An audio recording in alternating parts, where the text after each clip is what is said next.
Good morning, everyone, and welcome to this latest Horizons webinar. I am John Wilson. I'm Head of Technical Research and Policy at Spence and Partners, and I am joined today by a couple of my colleagues from the Actuarial and Investment Function, Brendan McLean and Matthew Leatham. Just before we have a look at today's agenda, just a reminder of the usual housekeeping. So on these Team Live events, attendees are muted just to minimise background noise. But that doesn't mean that you can't engage with us, and indeed we hope you do engage with the presenters today, and that can be done by a Q&A box, which hopefully you can see on your screens. And I will moderate and keep an eye out for questions and put them to the appropriate speaker.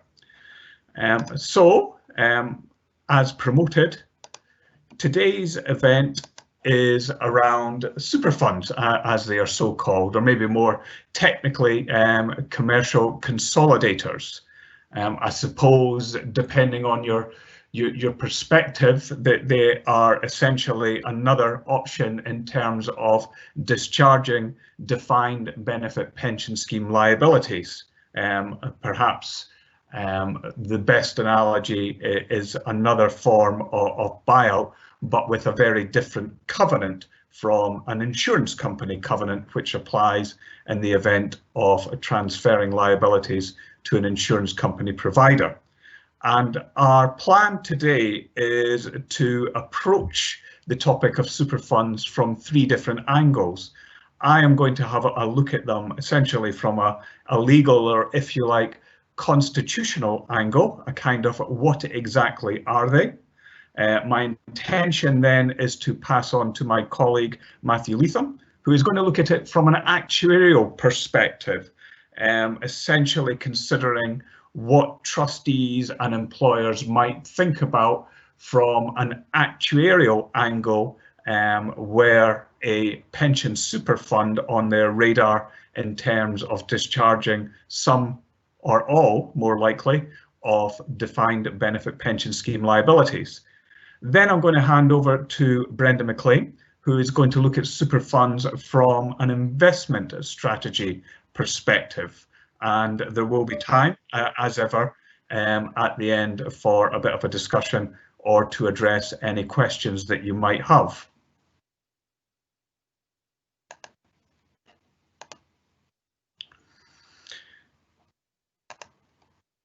So, I think probably the first thing to say about superfunds is that neither the government nor the pensions industry has created a new vehicle or a new entity in terms of superfunds or commercial consolidators. A superfund is a pension scheme. It is set up under trust. It will have a board of trustees, usually some very well-known professional trustees, and there will be a superfund provider. And essentially the basic constitution of a commercial consolidator is illustrated now on the slide in front of you. And this is from an earlier consultation document from the Department for Work and Pensions, when there was a debate around the... Welcome to the EE voicemail. I'm sorry, but the person you've called is not available. Oh, I do apologise for the interruption there. It's not my phone. But this is from an earlier consultation document on a possible regulatory framework for superfunds. Now, that regulatory framework has not yet actually been published nor brought into force. But the reason that superfunds have become very topical again is because the pension regulator has very recently published an interim regime for them, which will allow them to operate in the meantime, pending a legislative framework for superfunds. And indeed, we understand from speaking to the superfund providers currently in the market, and we'll get on to them, that they are looking to do transactions before the end of this year. We will return to that. But for the moment, in terms of what a transaction would actually look like, what it involves is transferring the assets and liabilities of a particular employer's pension scheme to the superfund in a way, importantly, that removes the pension scheme from that employer's balance sheet. So in that sense, it is like a buyout. It means that the liabilities of that scheme will no longer sit on the financial statements of the employer who transfers to a superfund. So the scheme employer is essentially replaced by a special purpose vehicle. And that means that the existing covenant, the covenant of that sponsoring employer, is swapped for the financial covenant of the superfund.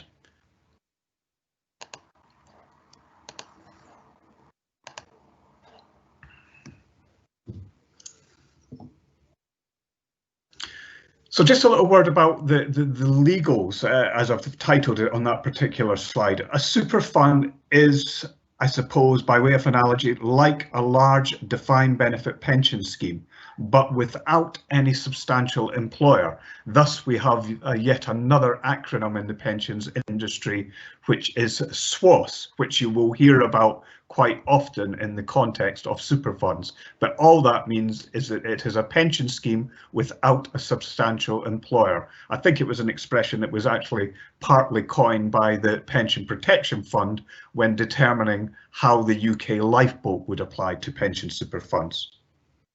I've said already that a superfund is a pension scheme, so both Department for Work and Pension and HMRC pension scheme requirements apply. Plus, there is the separate pension regulator interim regime for the operation of superfunds that I've mentioned. And perhaps as inferred from what I've already said, the superfund is eligible for the Pension Protection Fund, i.e. the UK lifeboat will apply in the case of failure, but not the Financial Services Compensation Scheme, which would apply in the event of an insurance company failure, had there been a risk transfer by way of buyout rather than by way of transaction with a pension superfund. Now, to secure benefits with a superfund, the existing pension trustees and the employer will execute a bulk transfer, a no consent bulk transfer from a member perspective of usually all the members, plus agreed benefit liabilities and assets all into the superfund, plus any lump sum top-up payment from the employer. And this is obviously a very important bit in terms of pricing of superfund versus pricing of buyout.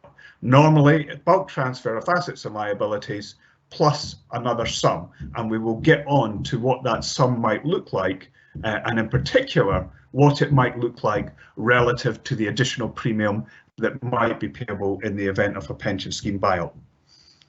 Now, the transaction is obviously more complex and can involve mechanisms like flexible apportionment agreements, which is something recognised by the regulator, but the whole purpose is to ensure that the sponsoring employer involved in the transaction ceases to be recognised as the statutory employer under legislation, and in particular for the purposes of the scheme funding regime, that is statutory funding objective, and Section 75, which is the employer debt requirements under the Pensions Act 1995. Now, again, I suppose by way of analogy with buyout, there will also be many of the same due diligence considerations that apply in other forms of risk transfer. So agreeing the benefit specification, what exactly is the pension promise, and making sure that there is some data integrity, so that those undertaking the pension liabilities know what they're taking on and are able to price accordingly. But there are differences from buyout too, and in particular, the pre-transaction investment strategy might look quite different, and my colleague Brendan McLean will talk a bit more about that. And also, unlike buyout, the pensions regulator clearance will be needed for superfund transactions. These transactions are considered a new Type A event for pension clearance, which in practice means you have to do it.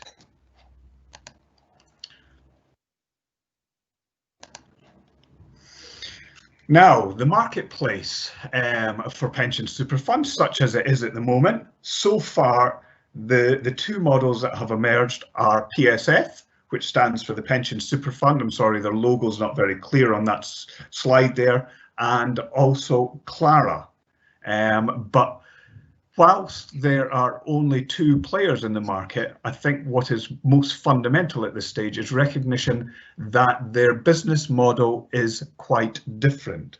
Now, under Clara, the benefits of each pension scheme that transfer into Clara will continue as a distinct arrangement. It's a section, if you like, with ring-fenced pool of assets. Whereas under the Pension Superfund, there's a commingling of assets, pooling, and liabilities received from the different pension schemes that are transferred as part of a Superfund transaction. On top of that, the Pension Superfund is a run-off vehicle, so it's holding on to liabilities for the long term, whereas the Clara model is designed to operate almost as a bridge, or if you like, a stepping stone to buyout, with benefits secured with an insurance company after being secured with Clara, probably within 5 to 10 years. So quite distinct business models. But of course, before you get to that stage, you will be thinking about some of the pre-transaction considerations. And we think there are two fundamental issues for consideration: the actuarial issues and the investment issues.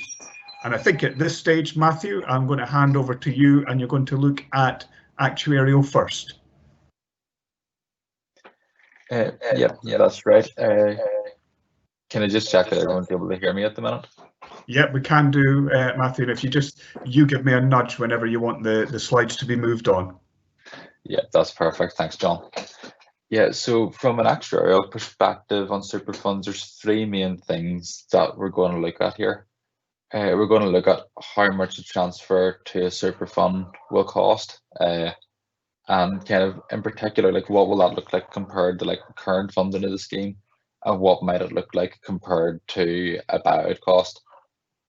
We'll look at how the superfunds actually profit from this. It's important kind of long-term thinking about these schemes in terms of, you know, whenever you pay the money in, what happens, and then how does their business model actually work, and then how do your members get benefits from this, which then leads on to the last point: what measures are going to be in place in these funds to ensure that members' benefits are going to be secure. Yeah, so John, if you can just bump on to the next slide, please.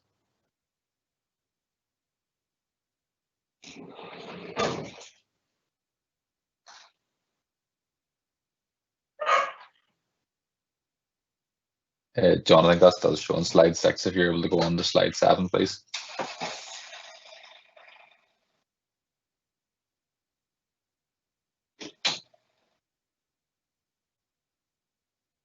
Yeah, cheers. So how much will a transfer to one of these super funds cost?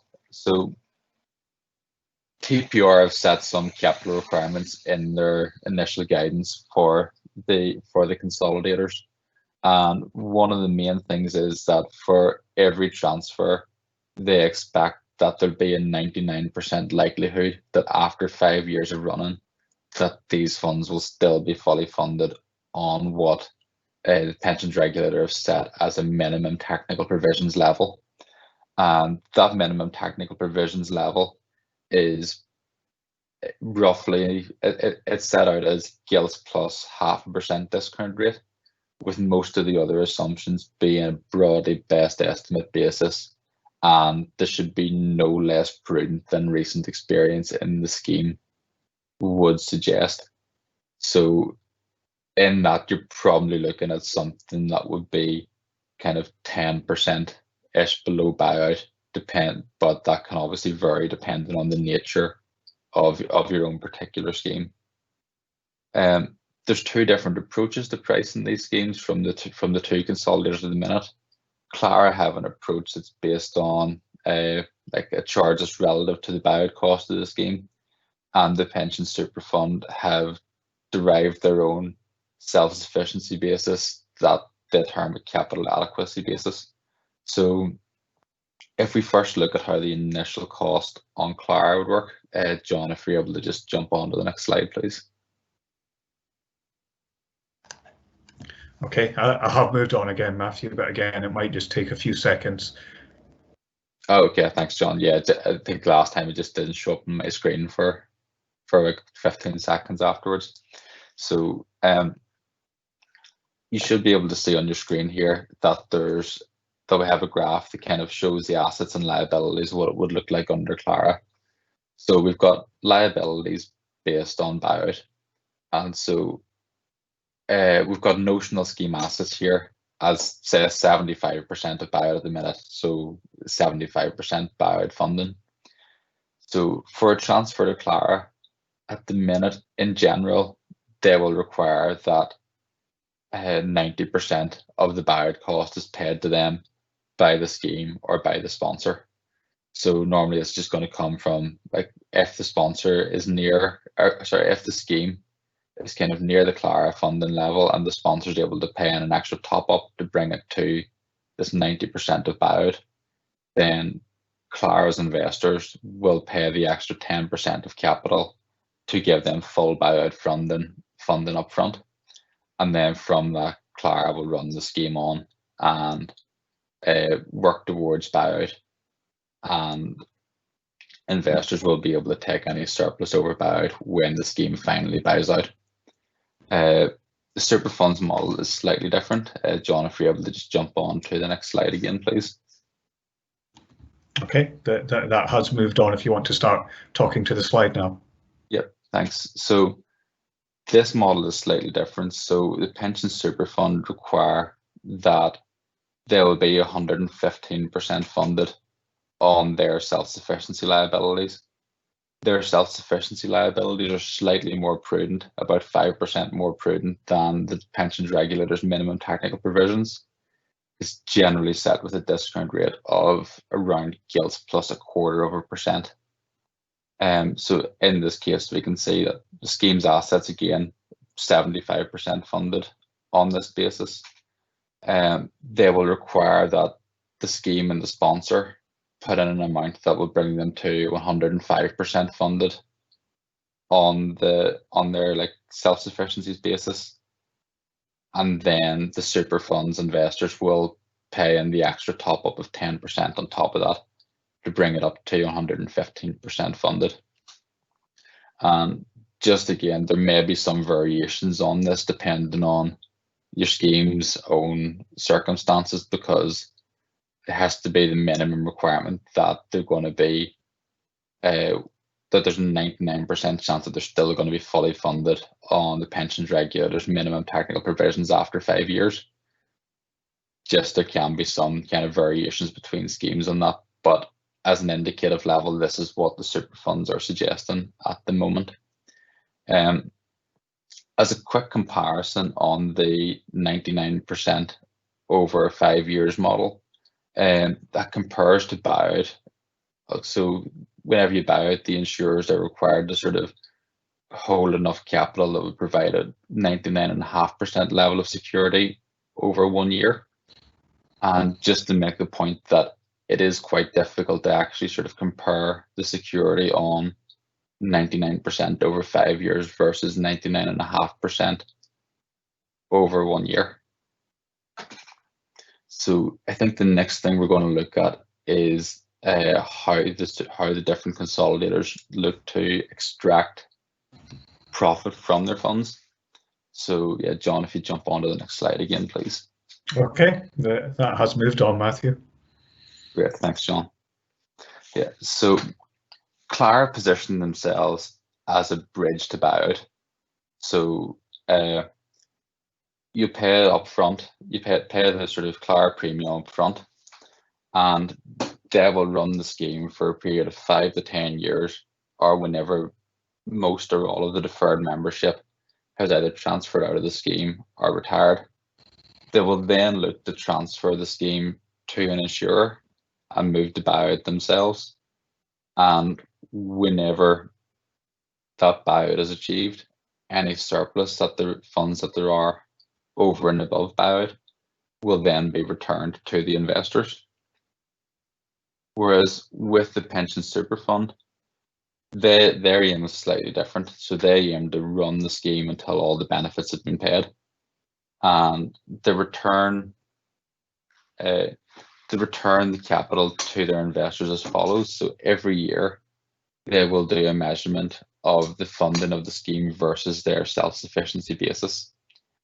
And any time that there's an excess of 100% of self-sufficiency funding, so if one year they had a 120% funding level, for example, 2/3 of that 5% above 115% would be distributed to investors, and 1/3 would be distributed to a trust fund that's held for the members' benefit. And that can either be used to provide extra security for the members' benefits, or it can be used to provide extra benefits for the members. So one of the things that the pension super fund show as kind of a benefit of their model is that members have a chance of receiving higher benefits than they'd be promised under the scheme, under this, if performance as well, and they can share in the profits. Matthew, Yes, I think it's maybe sort of worth mentioning, as you say, that's a bit of a differentiator with the pension super fund. But I believe our understanding of the model is that if there is that profit sharing, then the bonus, if you like, for members, if it's additional benefits, would be on a defined contribution basis and not defined benefit. Is that your understanding? Yes, that's my understanding as well, John. That's a very good point to make. Yeah, so they won't be offering additional defined benefits for the members, but will hold it as a fund, and it could be distributed as a defined contribution benefit. Thank you. Yeah. So if we jump on to the next slide, John, please. Yep. Okay. I have moved on if you want to start. Okay. So lastly, from an actuarial standpoint, we're going to look at what measures are in place to ensure the security of the members' benefits. The two main things that the pensions regulator have put in their guidance to ensure members' benefits are two types of intervention trigger. So the first type is the low risk funding trigger. So if at any point the funding level of the scheme falls below 100% of the minimum technical provisions level, all of the funds will become under the control of the super funds trustees. So at this point, basically, the trustees have full powers to set investment strategy, full powers to make tactical decisions on what to do with the investments, and any capital that's been provided by investors, either initially or as a capital top-up, will be lost to the scheme. At this point as well, the capital providers will have the opportunity to provide a top-up to keep it above the low risk funding trigger. But if they decide not to do so, then that's whenever all of the funds will come under the trustees' control. The other intervention trigger that the regulator has set is the wind-up trigger, and this is set at 105% of PPF funding. So what it means is that if the scheme's funding level ever falls below 105% of its PPF, like Section 179 funding level, that the scheme must begin winding up, and the members will be transferred out to an insurer, and benefits will be secured at a PPF plus level. It's set at greater than 100% of PPF funding to protect the PPF from claims made by consolidators and super funds, as well as that, if the super funds fall under the PPF schemes without a substantial sponsor levy regulations, it will also ensure that the levy on that remains quite small, as it's quite sensitive to the PPF funding level. Next slide, please, John. Yeah. So as well as this, the pensions regulator has recommended a number of kind of measures for ongoing monitoring. Most of these relate to kind of funding levels relative to the intervention triggers, but they also require regular in-depth analysis and projections to show what the likelihood of hitting the triggers within different times will be. and alongside that, they will require stress testing to certain elements. So it might be like interest rate stresses. So if we're likely to see a large fall in interest rates again, how will that affect the super fund? Will it mean that they're likely to hit one or both of the intervention triggers? So yeah, with that sort of ongoing monitoring, it kind of gives the pensions regulator a good oversight of how the funds are running alongside the fund's trustees, and they can kind of step in to sort of help steer the funds, help ensure members' benefits are going to be safe. And the pensions regulator has also made clear that all of their existing regulatory powers that would apply for a standard defined benefit scheme will also be applicable to these super funds, so that the pensions regulator can ensure that the management and the governance of these funds is up to the standards that they expect. So just a quick sort of overview of this. We've had a look at the different pricing models for Clara and for the pension super fund. Both potentially offer a saving versus buyout for pension schemes,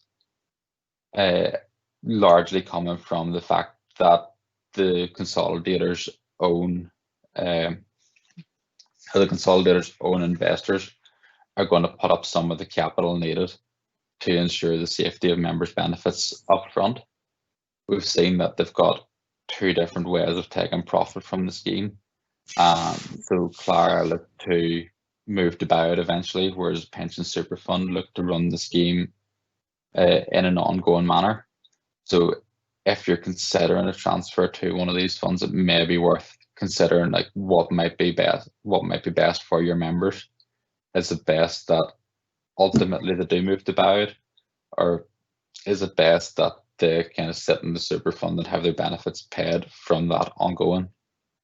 And we've looked at the security measures in place in terms of the different intervention triggers if the funding level of these funds falls significantly, and also the monitoring and regulatory requirements that are in place to ensure the security of members' benefits. So I think that covers the actuarial part of the presentation. So I will pass on to Brendan to cover the investment section. Lovely. Thanks, Matthew. And Thanks, Brendan, John. I've moved the slide on to your placeholder.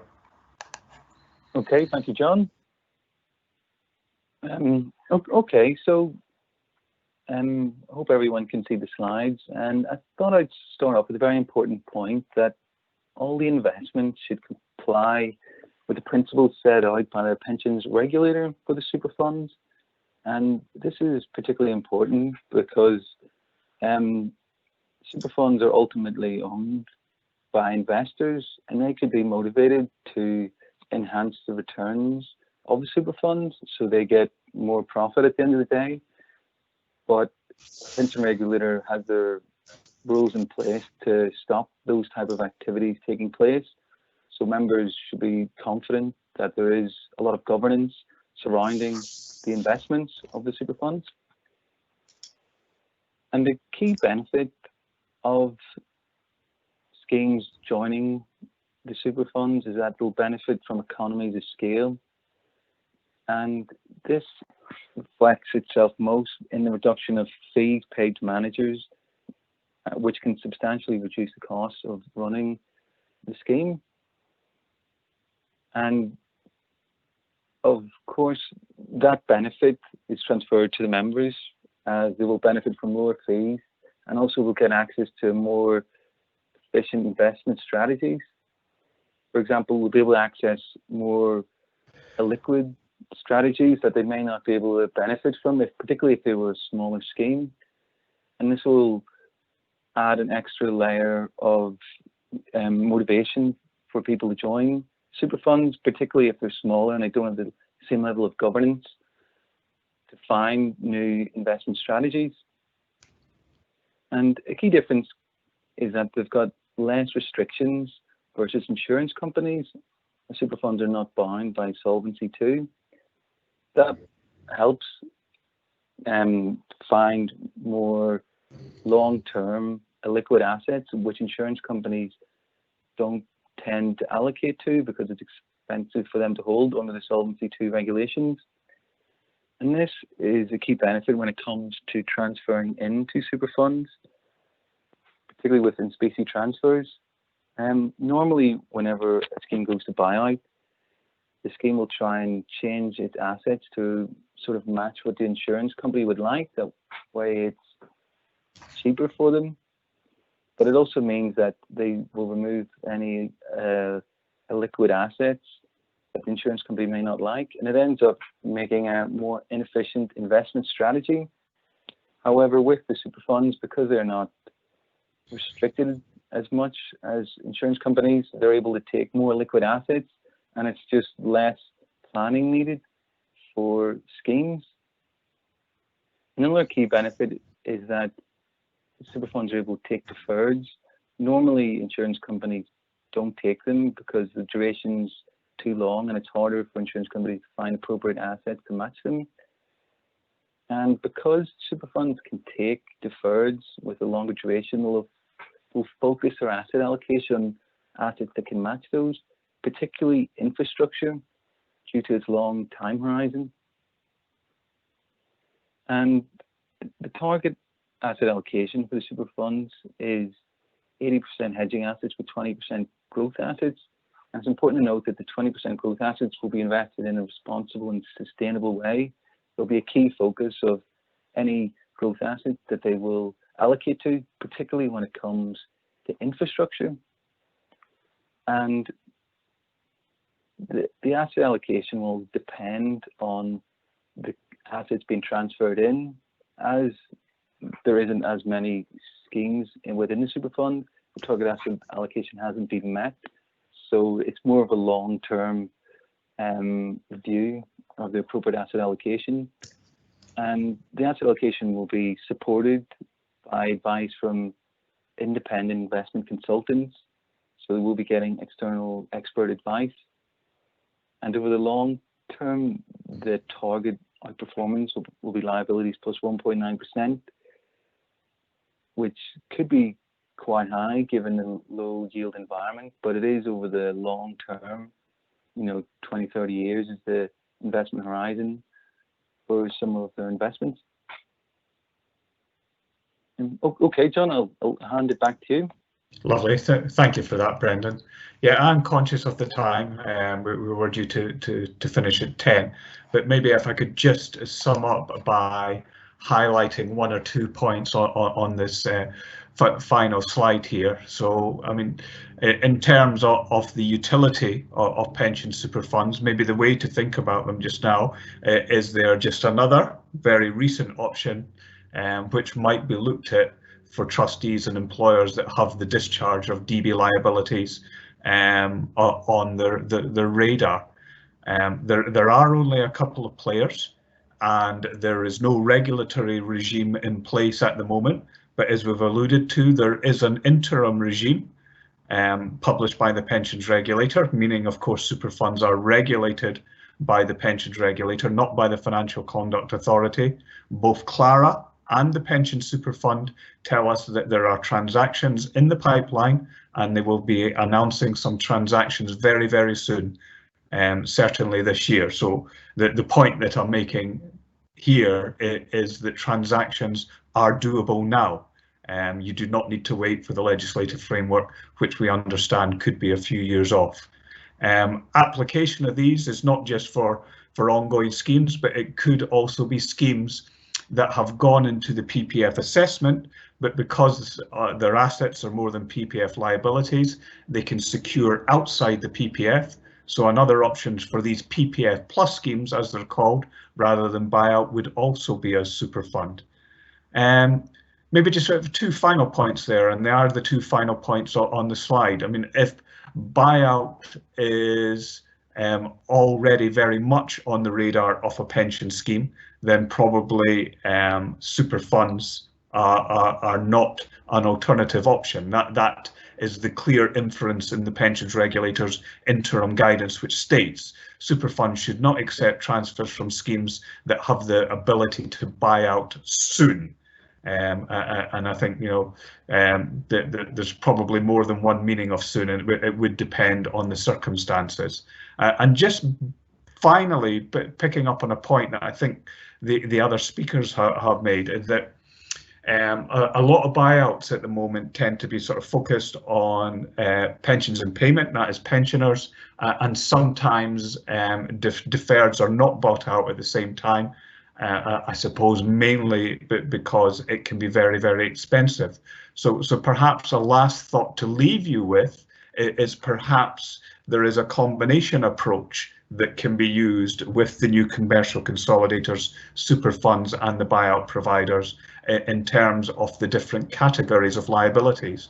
And that may be a way to achieve optimum pricing, both in terms of the transaction costs, but also in terms of the transition from the pension scheme to buyout or superfund, which, as we've discussed, is quite different in terms of, in particular, maybe having to make or not having to make changes to your existing investment allocation.